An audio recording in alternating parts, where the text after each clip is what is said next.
বুবলির একটা video post করার নিয়ে এইটা নিয়ে আসলে পরিমণি আপু আসলে এই এই এটা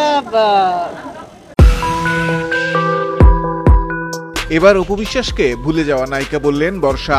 তিনি বলেন, অপু নিজেকে দেশের সেরা নায়িকা মনে করে। আমি অপু বুবলি নিয়ে কিছুই বলতে চাই না, কারণ আমাদের সন্তানেরা বড় হয়ে এসব দেখবে আর লজ্জা পাবে। সাংবাদিকদের প্রশ্ন এভাবেই এড়িয়ে যান চিত্রনায়িকা বর্ষা। ভুলে যান আমি একজন নায়িকা, আমাকে হাজার লোক চিনে, পুরো দেশের লোক চিনে। সবচেয়ে বড় কথা, আমি একজন নারী, আমি একজন মা। তো আমি অন্য কোনো মাকেই না, আমি কখনোই কিছু বলতেই পারি না, কারণ আমাদের সবারই আলহামদুলিল্লাহ অনেক ফুটফুটে সুন্দর ঘরে আমাদের সবারই বেবি আছে। বিশেষ করে একটা জিনিস দেখেছেন, সবারই কিন্তু ছেলে বেবি, মাশাআল্লাহ সবারই। তো আমি এটা আসলে কোনো মাকে নিয়ে কোনো কিছু বলতেই পারবো না, কারণ আমার কাছে এগুলো থেকে যাবে যখন আমাদের বাচ্চারা যখন বড় হবে, যখন এগুলো দেখবে যে আমার মা বা আমার মার কলিগদের সাথে এই সমস্ত জিনিসগুলো নিয়ে কথা বলতে, তখন আসলে ওরা নিজেরাই লজ্জা পাবে ওদের ফ্রেন্ডসদের কাছে। আমার কাছে মনে হয় এগুলো অ্যাভয়েড করা উচিত।